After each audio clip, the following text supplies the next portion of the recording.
Yo, what's good? Welcome back to the channel. In today's video, I wanted to quickly cover something that I've recently been made aware of in regards to a Nezha build. Somebody by the name of Concentrate recently came to my Twitch chat and made me aware of a Nezha build which utilizes not only Divine Retribution, but also Reaping Chakram. Now, Nezha is a frame where over the past few years, I feel like he sort of just declined in terms of how much I enjoy him, because when he first got reworked, one of my favourite playstyles was using the Reaping Chakram augment, because it used to tear through enemies. But with this status update, heat damage is kind of better than what it previously was, and that's because of the armor changes. Heat damage does damage over time effects and reduces enemy armor, and with the changes to overall enemy armor values now and how it's more reliant on enemy health, Nezha has some unique synergies that he's now been able to benefit off of. In this video, we will briefly cover the Divine Retribution build, which uses Dante's Subsume ability, because I know you guys are probably going to be wanting a build for that, but we're also going to go over this Nezha build, which combines the best of both worlds. The benefits of Reaping Chakram, Divine Retribution, allows you to run around with really solid survivability and nuking potential all in one. And this is my favourite Nezha build I have ever used. It is so much fun and you guys are going to love it. I did this build on over a 2-hour solo MOT still path run. And of course, Nezha is a HP based tank, so eventually his survivability was falling off because it isn't using shield gating. But what this build is allowing you to do is make your damage of your Divine Retribution not only scale further, but you're also combining massive tick heat damage from your halos. So when you spike enemies with your 4, you're going to throw your halo at them and it's just going to spread across them, tearing them to shreds and doing massive amounts of damage over time. And then you can cast your 4 again to slam down all of that damage and eliminate anyone that's still alive. It is worth knowing before we get into these two builds, if you're looking for a more gun-orientated setup for Nezha where we focus on being a really quick tank, I did cover Nezha in a previous video in which we went over the best speedsters in Warframe, so if you're looking for a more gun-orientated setup, that is the video in which you will find it. But build-wise, this video, we are going to go into this with the mindset that you guys are probably familiar with Nezha overall as a frame, because there's a lot of stuff I really want to cover on the primary build of this video which I want to spend a bit more detail on as opposed to covering all of the basics. So that is an assumption going in. Let's get into the Darkverse build real fast. Most of you are probably familiar with the Darkverse setup for Nezha's Divine Retribution augment. This is a recent setup that did get nerfed, but then has recently kind of been revived a little bit. The original nerf to the augment was that the range was cut in half when you were using it. Base range of Nezha's 4th ability is 19 meters, but now this augment reduces it down to 14 meters, which obviously isn't half. This makes it way more viable for this setup again. You will feel the range difference a little bit, but all of the stuff you were seeing before where you're charging up Divine Retribution using your Darkverse, it is once again really viable. I took this about an hour in solo MOT, and eventually it does have survivability issues, but damage wise it's pretty solid, and to be honest this build is really versatile anyway, and you're probably going to be using it for mostly clearing missions that really require this level of DPS. But I think surviving an hour in Still Path MOT is a pretty good testament to how, even when you're not building for survivability, Nezha is a pretty well-rounded Warframe. Cast your Divine Spears, then cast Darkverse twice, and if you want to add even more damage you can probably squeeze in a shot of Epitaph to prime them with elements of your choice, maybe Viral, Corrosive, Blast, etc. In my case I chose Viral.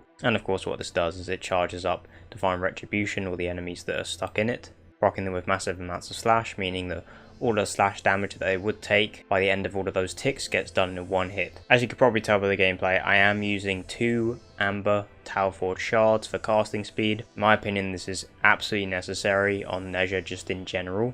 And of course we want the casting speed so we can get Darkverse off twice before our 4 depletes.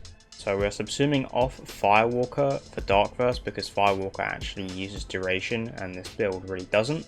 Corrosive Projection, the Aura, Cunning Drift, Overextended, Augur Reach and Stretch for range. Arc and Stretch is in here because I'm using the Deriga, and the Deriga can proc electricity and this counts for this mod. Transient Fortitude, Umbral Intensify and Molt Augmented for power strength. Equilibrium and Energize for energy sustain, of course Divine Retribution. And then here I personally choose to just go 1 from the top rank of Fleeting. Instead of going maximum Fleeting like most people, the reason I unrank it just by 1 is simply so that I can get not only 2 Darkverses off, but also an Epitaph shot if I feel like it.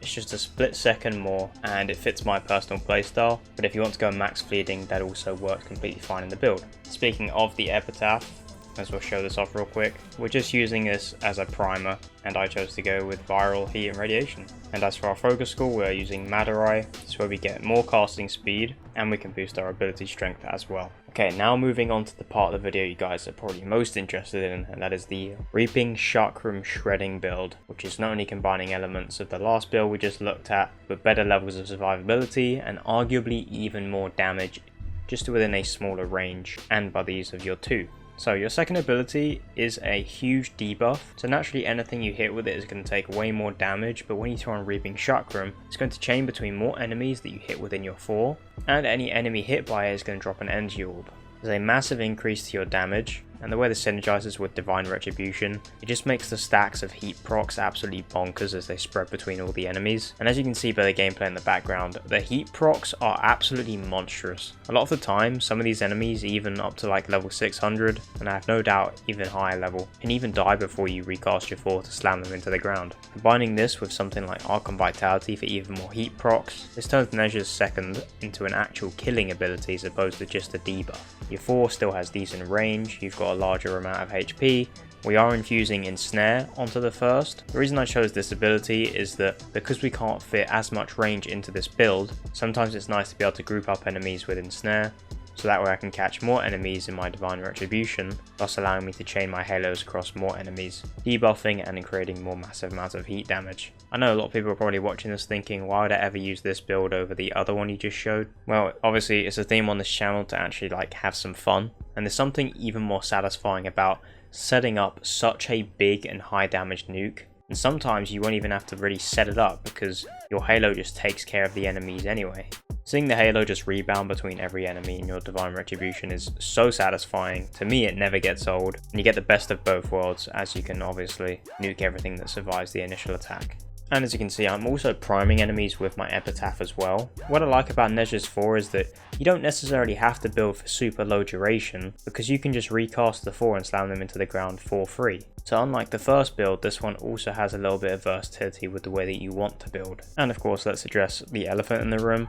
My primary form of damage for a lot of these fights whenever I'm not casting my 4, my 2, and shooting my epitaph, I'm running around with the Nakana Prime, which was my melee of choice. One nice loop of gameplay you can do is cast Ensnare on one area of the room where enemies may be flooding in, then bullet jump to the other side of the room, continue to swing your melee, so whilst enemies are getting grouped up, you're still doing massive amounts of DPS, and then you can go back to said area, cast your 4, your 2, and your primer if needed, and either everything's going to die by your 2, or you can cast your 4 again and slam them into the ground, and boom, they are all dead. So as for this build, the epitaph and Madurai are the exact same as the previous build.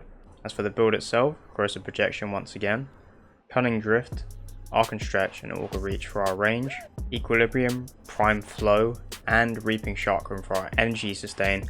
We don't need Energize in here because this augment gives us so many energy orbs via the 25 bonus right there. Divine Retribution, of course, you synergize with this augment. Precision Intensify to help the multiplier on the 4th. You could replace this with Umbral Intensify if you have space, maybe an Umbral Former. It won't give you as much strength on your 4th, but it will give you a more diverse spread of strength across the build.